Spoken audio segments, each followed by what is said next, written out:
بسم اللہ الرحمن الرحیم۔ السلام علیکم۔ سلطان صلاح الدین ایوبی کی زندگی کے سچے واقعات کا سلسلہ جاری ہے۔ واقعے کا ذکر ہو رہا ہے جہاں سلطان صلاح الدین ایوبی کا ایک کمانڈر رجب غدار بن کر صلیبیوں کے ساتھ جا ملا تھا اور 3 صلیبی لڑکیوں کو لے کر آیا تھا ایوبی کے خلاف کام کرنے کے لیے۔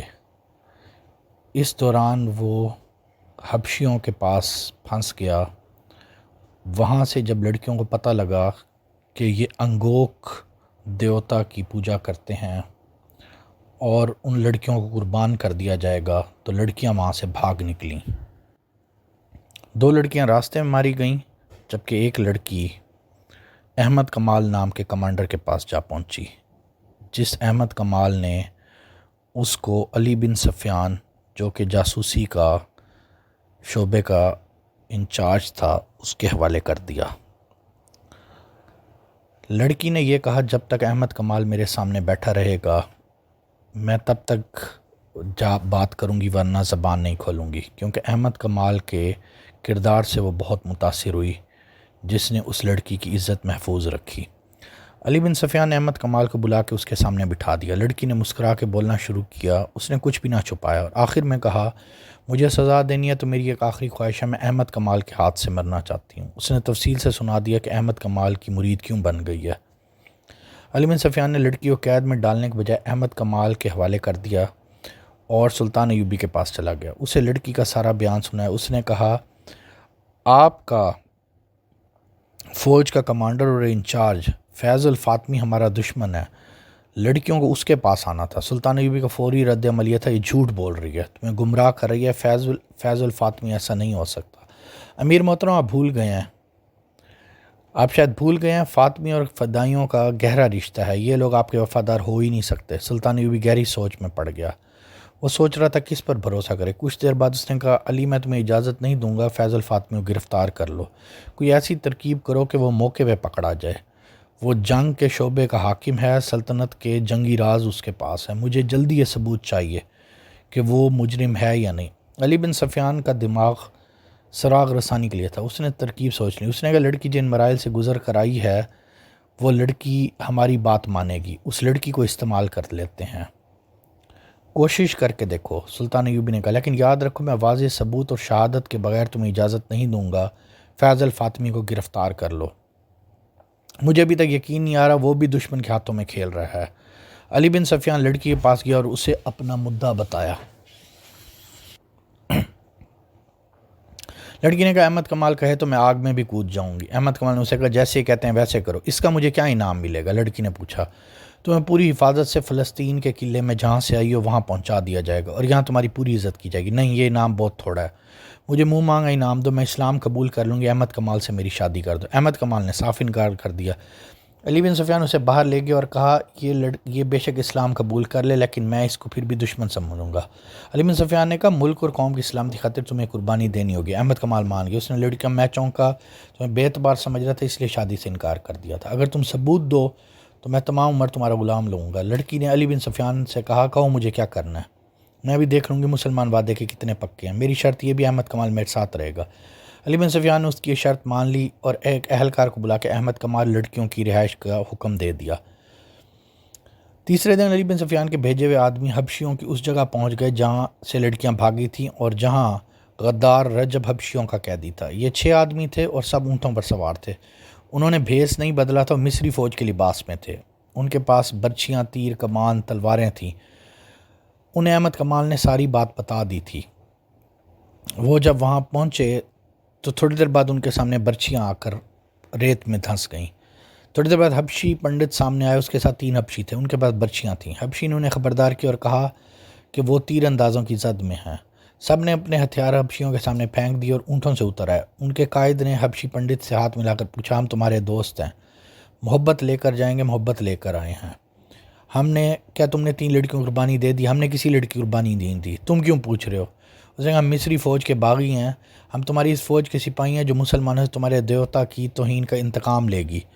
ہمیں تمہارے آدمی نے بتایا تھا انہیں شکست اس لیے ہوئی ہے کہ لڑکی کی قربانی نہیں دی جا سکی. ہم رجب کے ساتھ تھے.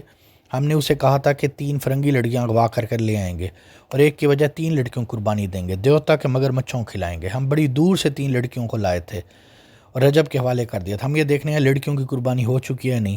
حبشی پنڈت دھوکے میں آ گئے. اس نے کہا رجب نے ہمارے ساتھ کمینگی کی ہے. وہ لڑکیاں لے آیا تھا مگر اس کی نیت خراب ہو گئی تھی. اس نے لڑکیوں کو یہاں سے بھگا دیا مگر ہم نے اسے نہیں بھاگنے دیا. اسے پوری سزا دی ہے. لڑکیاں ہمارے ہاتھ سے نکل گئی ہیں. کیا تم 2 لڑکیوں کا بندوبست کر سکتے ہو؟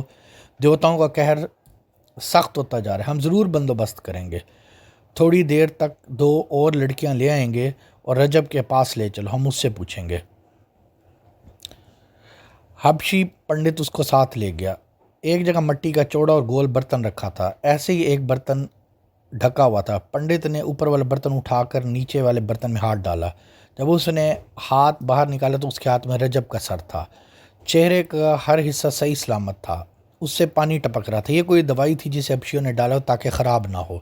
پنڈت نے کہا اس کا جسم مگر مچھوں کھلا دیا ہے. اس کے ساتھیوں کو ہم نے زندہ جھیل میں پھینک دیا ہے. مگر مچھ بھوکے تھے. اگر یہ سر ہمیں دے دو تو ہم اپنے ساتھیوں کو دکھائیں گے. ایک نے کہا ہم انہیں بتائیں گے کہ جو انگوک کے دیوتا کی توہین کرے گا اس کا یہ انجام ہوگا. تم اس شرط پر لے جا سکتے ہو کل سورج غروب ہونے سے پہلے اسے واپس لے آؤ. پنڈت نے کہا یہ انگوک کے دیوتا کی ملکیت ہے. اگر واپس نہیں لاؤ گے تو تمہارا سر بھی جسم سے الگ ہو جائے گا. تیسرے روز رجب کا سر سلطان صلاح الدین ایوبی کے قدموں میں پڑا تھا. سلطان ایوبی گہری سوچ میں تھا. اسی رات کا واقعہ. احمد کمال لڑکی اس مکان کے برآمدے میں سوئے ہوئے تھے جو انہیں رہائش کے لیے دیا گیا تھا. اس مکان میں رہتے انہیں 6 دن گزر گئے تھے. اس دوران لڑکی احمد کمال سے کہتی رہی کہ وہ فوراً مسلمان ہونے کو تیار ہے. احمد کمال اس سے شادی کر لے. لیکن احمد کمال کا ایک ہی جواب تھا پہلے فرض پورا کریں گے. لڑکی نے 2-3 دفعہ یہ بھی کہا اسے لگتا ہے اس کے ساتھ دھوکہ تو نہیں ہو گیا. احمد کمال اسے ابھی ایک ہار دور ہی رکھنے کی کوشش کر رہا تھا. اس دوران لڑکی کے دل سے دہشت بھی اتر گئی تھی. اب وہ ہوش سے سوچنے لگ گئی تھی.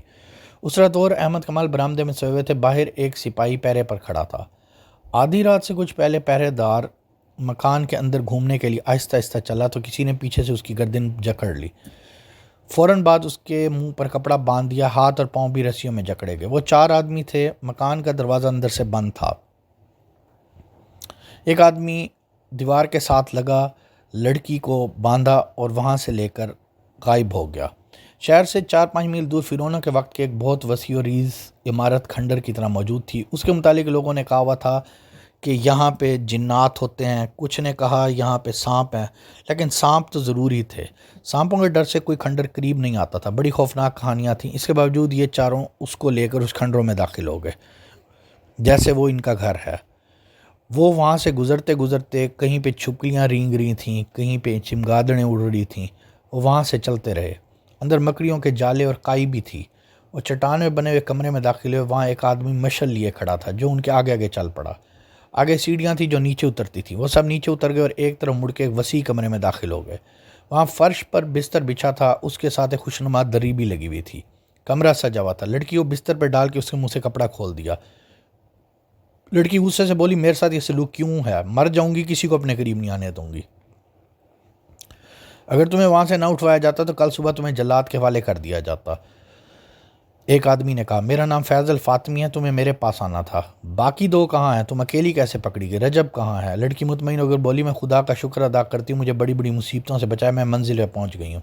اس نے فیض الفاطمی کو رجب, حبشیوں, احمد کمال کے ہتھے چڑھنے اور ساری داستان بتائی. فیض الفاطمی نے کہا پریشان نہ ہو. وہ لڑکی نے اسے سونے کے 6 ٹکڑے دیے اور کہا تم اب اپنی اپنی جگہ سنبھال لو.